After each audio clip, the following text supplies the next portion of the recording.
So my guest joining me this morning is Jumoke Olowookere, and we're going to be connecting with her via audio only. So Jumoke Olowookere, are you here with us now? I'm right here. It's absolutely great to hear your voice. So, yes, I mentioned that you have received a lot of awards for everything you have done to enlighten people on waste management and the power of using waste from landfill for other uses. So, now, can you just share with us, with the viewers, how you have been able to enlighten adults and children in the best practices around recycling and upcycling? Okay, well, what we do basically is to reach out to schools. We create advocacy events around communities, around schools, around organizations, because we realize that if every single person is generating 0.51 kilogram of waste every day, and 30% of this waste is the only one that is being recycled, the remaining 70%, what happens to it? They end up on the landfill. So it means that every single person generating waste must be aware of a means of how we can turn this waste into functional things. So we come up with an initiative at the Waste Museum that we call the 5 R's and a U, which is reduce, reuse, recycle, refuse, repair, and upcycle. So we teach people how to do this 5 R's and a U with the waste that they generate presently. And so we go around to communities, we go to schools, and we also came up with the first waste museum in Africa, which is a showcase center for circular economy, so that you come in and you see physically what you can do with your waste, and then you go back to your own space and do likewise. So reach out to schools, organizations, we train children, and what we talk about is to create a sustainable world without waste. And we believe that circular economy is the way to achieve this, and it is by doing circular economy as a lifestyle. Okay, well said. That is absolutely excellent. And I believe you're looking at enlightening more people. Currently, you have 3,000 homes that have been able to, not 3,000 homes, but you're able to enlighten a lot of people within your community in Ibadan. So you are looking at spreading it more to thousands of people within your area, perhaps even all over Nigeria. So can you just share some more thoughts on this, your thoughts on this, please? Oh, definitely. Now, like I said initially, that circular economy is a lifestyle. And it means that plants, animals, and humans must learn to live together without generating waste. So that interaction is what we try to train people. And we, not only in Ibadan, like you've said, we've actually reached out to so many people. We just finished another training where we had over 200 people joining us from like almost 6 countries. So we've been able to reach out to not only Ibadan, but also Lagos, Akure, Ekiti, Ghana, South Korea, South America, Ireland, UK, US. Now, what we try to do is to reach out not only physically, but also online, and train people how they can grow their own food, grow their own medicine at their backyard, using the waste that they generate from their kitchen as medicine. So many of us, everybody's have kitchens in their house, we generate waste every day. But what do we do with the waste that we generate? So instead of just throwing your waste in the dustbin for people to come and pick it up to the landfill, from your space, you can actually convert your waste into functional, durable, and affordable food, medicine, and functional arts. And so we train people on upcycling skills. We train people how to grow their own garden. We train people how to start organic backyard garden without using chemicals. We also train you how to convert the waste, the leaves, the plants around you into medicine, instead of taking chemical, planted, chemical generated foods that's available in the market. So that's what we've been able to do so far. Okay, that's very good, Jumoke. Well done. So now, recently, the Lagos state government is set to generate electricity from using waste from landfills. Now, can you explain how landfill waste can be converted into electricity? When we talk about landfill, we are looking at landfill. Okay, can you hear me now, Jumoke Olowookere? Yes, can you hear me now? Can you hear me? Can you hear me? So yes, I can said the Lagos state government is set to generate electricity using waste from landfills. So can you explain how landfill waste can be converted into electricity? Okay, so landfill waste can be converted by an anaerobic decomposition that generates heat and gas. And then by tapping into this gas, using, a different kind of pipe method and different kind of engineering method, we can actually convert this particular energy that we can source. Now, we have dump site, which everybody is basically used to, and then we have landfill. Landfill is generated and organized and controlled by the government. So now, when you get to the landfill, you will see different mix of waste that has been dumped from different sources, from homes, from industry, from organizations, and everything meets everybody.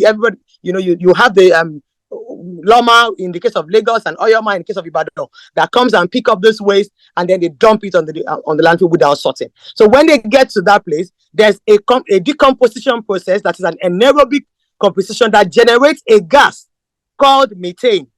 It is this gas that we can tap into, that we can use to generate into electricity. And a smaller, like a lesser version of it is what we can also generate in the home, which we call biogas. Even the waste that we generate from our house, from the household level, can also be, converted into what we call biogas that we can use as LPG in the kitchen. So there are two dimensions to this thing. Not only electricity, we can even also convert our waste to biogas that we can use to cook even in our kitchen. So those are the different ways that we can generate. It's a process that it requires engineering and scientific method, but it is a process that has been tested and it is working, and we can also tap into that same process. And that's why we are very excited with the Lagos State initiative trying to convert Olushoso into an electricity medium whereby we can generate electricity from the waste generated from there.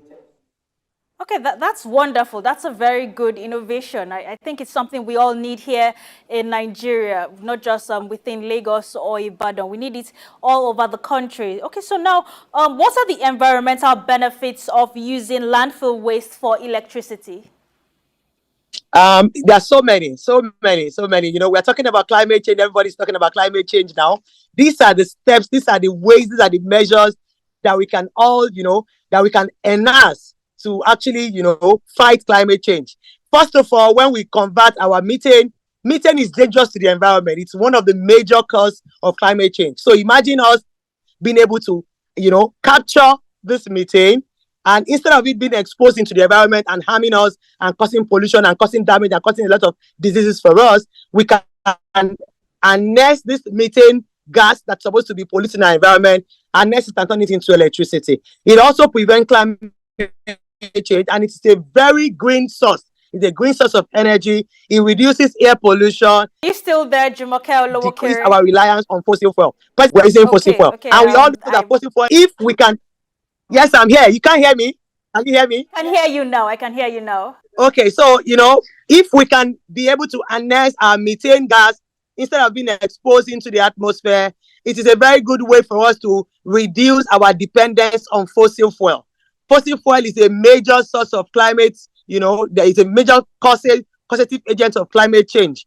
And so if we can divert our methane gas from leaking into the environment and converting it into electricity, that is a very great, action that we can take to fight climate change. And it also helps us to reduce the exposure of this methane into the atmosphere. And so it helps us to fight climate change. It is also an alternative source of energy. It is a green source of energy that is better and, safer for everybody concerned, in this environment. It also reduces air pollution, and it also helps us to promote waste management. It's a very good use of our waste. Instead of wasting waste, then we can convert our waste into electricity. Okay, I like the fact that you said instead of wasting waste. So the things we all discard and throw away, we shouldn't just yet take it as total rubbish not to be used again. There is so much that we can do with these waste materials, as you have said. So well done. This is very good. Now, this system of using waste from landfills, is it cost effective? Is it going to be a cost effective system to generate electricity using waste from landfill?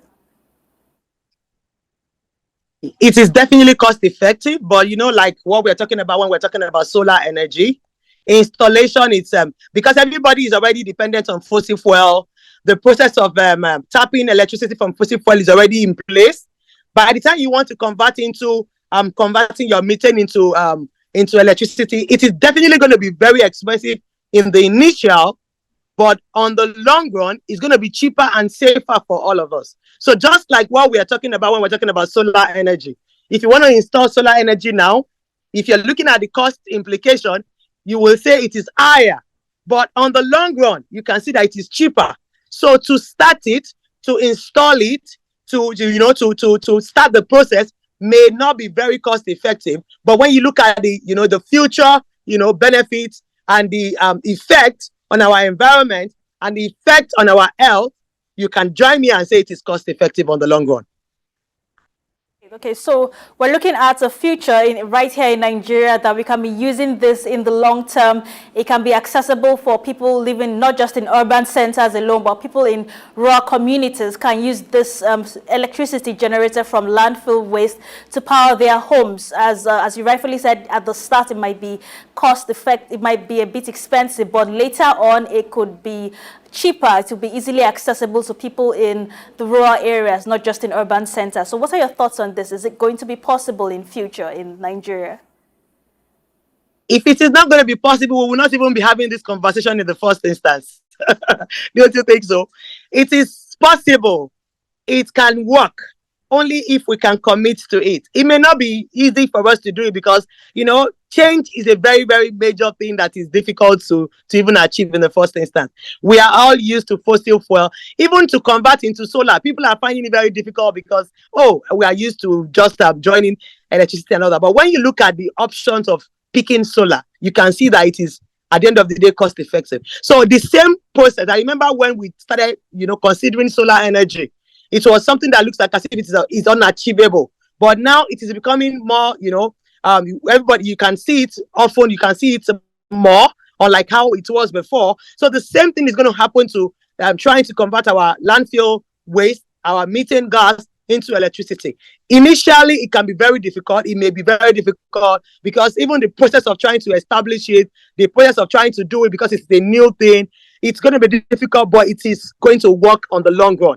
If we keep at it, if we work on it, and if we don't give up on it. We don't have any other choice because presently now, dependence on fossil fuel is affecting us, and you all know all the danger of fossil fuel. So we cannot but begin to sit down and look at alternative ways of generating electricity. People have done it and it is working. We can do it and it will work for us in the long run. Okay, well said. Well, we're looking forward to that future happening very soon, and the fact that it's going to be cheaper and easily accessible to everybody, whether you live in the city or in the rural community. Okay, now, I know this can be a one-man thing. It has to be in partnership with the government. So now, how do government policies impact landfill waste to energy projects, such as the one you are embarking on?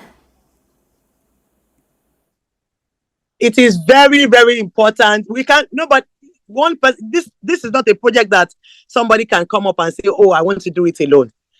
Everybody has to be involved. Not only the government has an active role they have to play, because I don't even think that this can work without the government. Because trying to do this without the government's support or the government, and that is what the example that you will see with the Olusosun case. If the government is not involved, it can't work, because an individual organization cannot do this without the government's backing, because it's the government that will give the rules, that will give the laws, that will back it up with the finance that is needed. Just like we've said, it's not going to be a cheap project. It's going to be very expensive.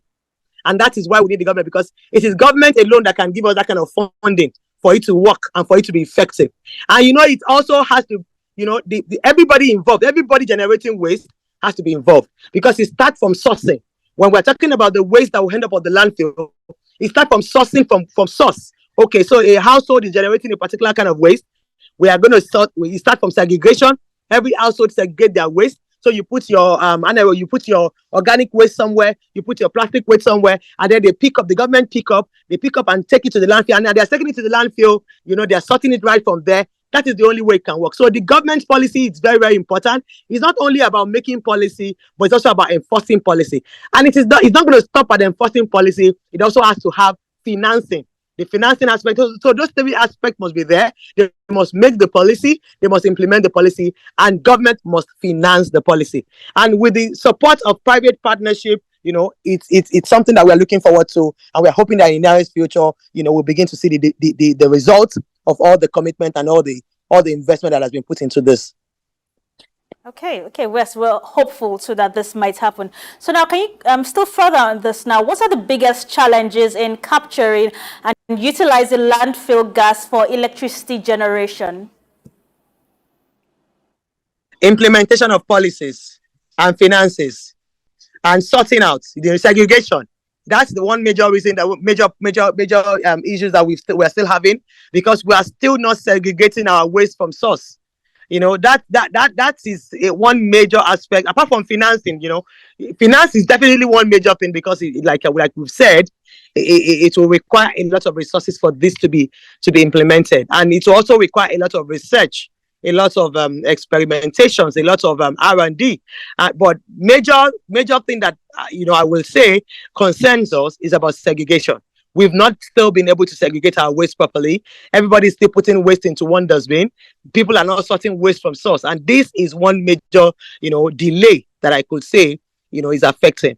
And also, I think one other thing that I want to believe is a major cause to this thing not being effective is the not being ready to explore other options. We have other options. We have hydro, we have biogas, we have methane generation. Us not being able to decide, okay, I'm doing a new factory, I'm doing a new company, let me look at alternative sources of generating my electricity. Everybody still wants to use the easy way out of trying to depend on fossil fuel, and it's not going to sustain us very long anymore. We have to begin to look at alternatives. We have to realize that it is now time for us to look at alternatives. Alternatives. So I think mindset change and mindset decision is also a very major distracting thing for now. Okay, and also educating and enlightening people more on how to separate waste products. Like you said, here in Nigeria, we just put all our waste into one bag. We don't separate the plastic items from the glass items, or the wooden items from the iron items. Everything is just together. Plastics, it's one thing that needs to be done. So now looking at you as an environmental advocate, like how have you been able to achieve this within your community in terms of enlightening people on how to separate their waste, putting them in different bags before it's been taken by the waste company? That they made the most important, the most difficult thing to do with people is to change people's mindsets. Like you said, it's not a one-man project. So what are the potential partnerships between waste management companies, energy providers, and technology firms in the waste to energy space? Well, there's so many opportunities that we have out there. We have state governments coming up. We all had the story about Aba and how Aba is enjoying 24-hour electricity now. And it is because they are beginning to look at alternatives. And that is what we are looking forward to. We are looking forward to state governments getting up, rising up, and setting our priorities right. I had a news recently, and somebody was comparing the amount of fund that was committed to pilgrimage compared to the amount of funds that was donated, that was committed to university education, for example. I believe that if we begin to get our priorities right by deciding to recently we had news of a lot of companies leaving Nigeria. And I'm sure that you can bear me witness that one of the major reasons why they are leaving is because of electricity. There's no company that will be using profit to generate electricity that will want to stay. And until the government and the private partnership begin to realize that we need to sit up now and begin to look at alternatives that we have. And we have enough resources available for us. We have water, we have wind, we have waste. And so what is stopping us? Let's ask ourselves, what is actually stopping us? And not only government, even private partnership, even investors that wants to come in. What is stopping us? We are the ones stopping ourselves. So we should tell ourselves, now let's do it. Let's do it. And it's time. The time is now. Okay, so like how much is this going to cost if we're to really, just hypothetically, if we're just to go further into this? Can I just a hypothetical figure? It's a lot of money. It's a lot of money. I can't begin to mention the kind of millions that we're talking about, but we're talking about in $1 million. But it is workable. But it's a lot of money. It's not a money that one individual company can say, I want to put down. But you look at Lagos State government now, coming and bringing in investors is something that a lot of people will have to come in contact and come together to be able to achieve, because it requires a lot of $1 million. But it is workable because the money is out there. The money, we are talking about billions. Even in Nigeria alone, you know how many billions we committed to pilgrimage. So Nigeria has that kind of money, but they may not be able to put it into converting waste into electricity enough alone. And that is why they need to bring in investors that will help, that will make this a reality. But I have high hopes. I have high hopes that one day it's going to come in my lifetime. in my lifetime. Okay, I like that. So thank you so much, Jumoke Olowookere, for joining us this morning on Market Insight. Can we get your final words on this before we round up the program? Well, my final word on this is that we all have a part to play in this, and creating a sustainable world without waste begins with you and I. For every waste that we generate, we must ask ourselves, where is it going to end up at? If we cannot define where it's going to end up at, then we must reduce, we must reuse, we must recycle, we must refuse, we must repair, and then we must upcycle it. We must be part of the Thank you so much solution for and not part joining of me the this pollution. morning on Market Insights, Jumoke Olowookere. It was really great talking with you this morning, and I look forward to having you again on the program. Thank you so very much.